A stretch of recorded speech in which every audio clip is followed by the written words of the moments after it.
Comme vous le savez, je rentre de Russie et de l'Ukraine, où j'ai notamment rencontré les présidents Poutine et Zelensky, mais aussi les collègues des Nations Unies qui œuvrent chaque jour pour venir en aide aux populations civiles, victimes innocentes d'une guerre insensée.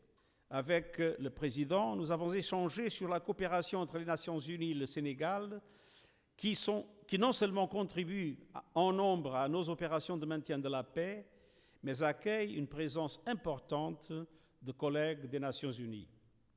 Ensemble, nous avons visité le chantier de la extrêmement belle mission des Nations Unies, un nouveau symbole de notre partenariat florissant. Nous avons également évoqué la coopération entre l'Organisation des Nations Unies et l'Union africaine, aujourd'hui présidée par le président Macky Sall, sur les questions de sécurité, de paix et de développement durable.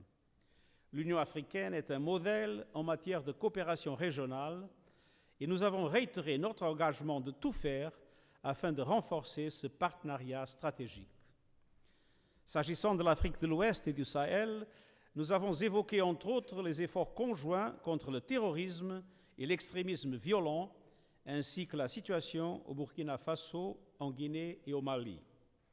À cet égard, nous avons convenu de l'importance de poursuivre le dialogue avec les autorités de facto des trois pays afin d'instaurer le retour à l'ordre constitutionnel dans les délais les plus brefs.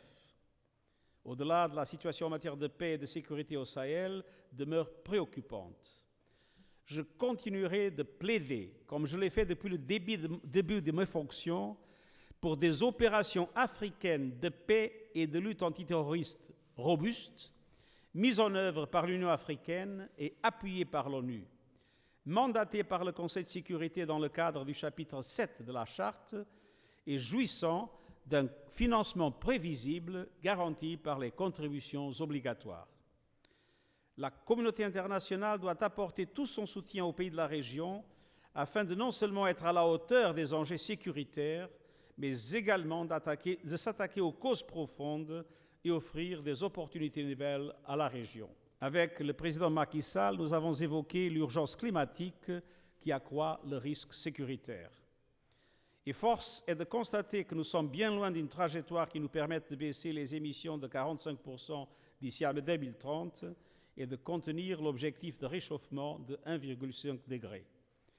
Les pays africains, qui ne sont pourtant pas responsables du problème, en sont souvent les premières victimes.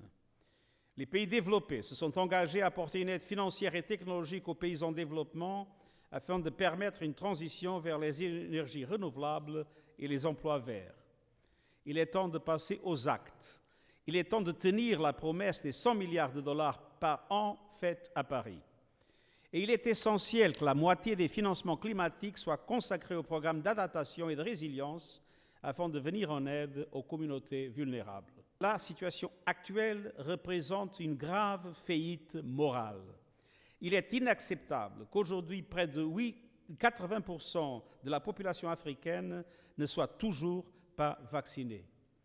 Les pays riches et les sociétés pharmaceutiques doivent accélérer les dons de doses et investir dans la production locale de vaccins, comme nous avons vu aujourd'hui ici à Dakar. Au-delà de la vaccination, nous voyons de grands déséquilibres en matière d'investissement dans la reprise post-Covid. Malgré les injustices qu'elle subit, l'Afrique continue à démontrer sa résilience et sa capacité à faire face à de nombreuses crises, et il faut reconnaître l'Afrique comme une terre d'opportunités. Bien entendu, lorsqu'on évoque la situation socio-économique, il est impossible de ne pas aborder la guerre en Ukraine et son impact sur l'Afrique. Cette grève aggrave une triple crise alimentaire, énergétique et financière pour la région et bien au-delà. C'est pourquoi j'ai créé le groupe mondial de réponse à la crise sur l'alimentation, l'énergie et les finances, qui mobilise des agences des Nations Unies, des banques de développement et d'autres organisations internationales. Un groupe de travail technique est coordonné par Rebecca Greenspan, la leader du CNUSED, tandis que le comité de pilotage est présidé par la vice-secrétaire générale des Nations Unies, Amina Mohamed.